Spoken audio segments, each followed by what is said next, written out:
Hey, it's Bethany. I'm going to do a demonstration speech on how to use a basketball, and this is my audience. I missed you. I'm Aretha Yates. I'm Derek. I'm Amy. And I'm Sarah. Okay, I want to thank you guys for coming out here and giving up some of your time to come and listen to my speech. I know people have busy schedules, so I really appreciate y'all taking time to come out here and watch me do my speech. The tool I have chosen is a basketball, and I'm going to be demonstrating and teaching you the steps on how to do a layup, because a layup is the easiest shot there is in the game of basketball. The experience I've had in basketball, I've played for the past 5 years on different teams. I've also coached my little sister's basketball team, and in doing that I realized there's a big difference between knowing how to do a layup and teaching how to do a layup. When you're teaching how to do a layup, you have to take your knowledge and explain it in a simple, basic way that's not overwhelming or confusing to them. So I'm hoping that since I've taught the girls before, that this speech, that I will be able to do this speech and explain it in a very clear way. Basketball is a fun, active sport. So many people in America today are obsessed with gadgets and technology, and they'll just sit there and all you're doing is exercising your thumbs or your finger. You're not really exercising anything else. But in basketball, you're exercising your whole body. You're physically challenged and mentally challenged. And for physically, you're running up and down the court, shooting, doing defense, and it just takes a lot out of you physically.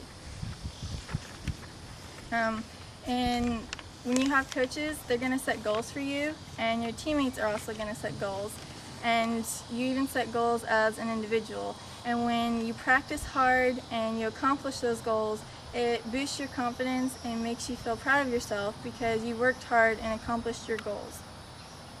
So the next thing I'll be describing is dribbling. When you're dribbling and going in for a layup, you want to have good control over the ball.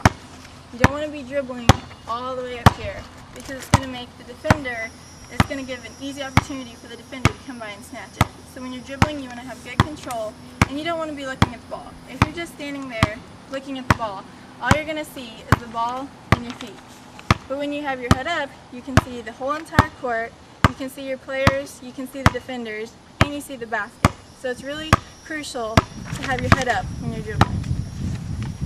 The next step is choosing a starting point.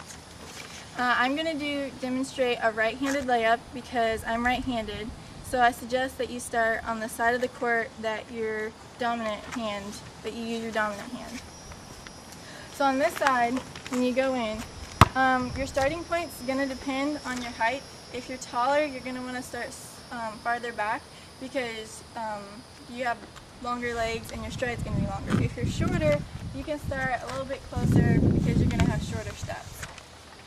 This is the only time in basketball that you can take that you can take 2 steps. The footwork for the layup, you want to dribble in your right hand so that your body is in between your defender and the basket.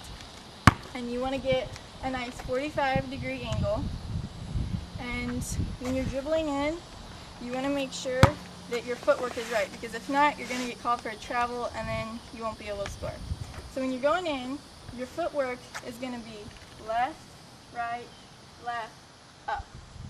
Now that might seem confusing, especially if you've never played basketball before. Karl Malone, who played for Utah Jazz and averaged over 27 points a game, had this to say about doing a layup. If you're right-handed, you're going to jump off your left foot. If you're left-handed, you're going to jump off your right foot. You want to aim for the square on the backboard. That's called the sweet spot. If you hit that spot, it will go in every time. Even if a guy comes to foul you, you have to finish the shot.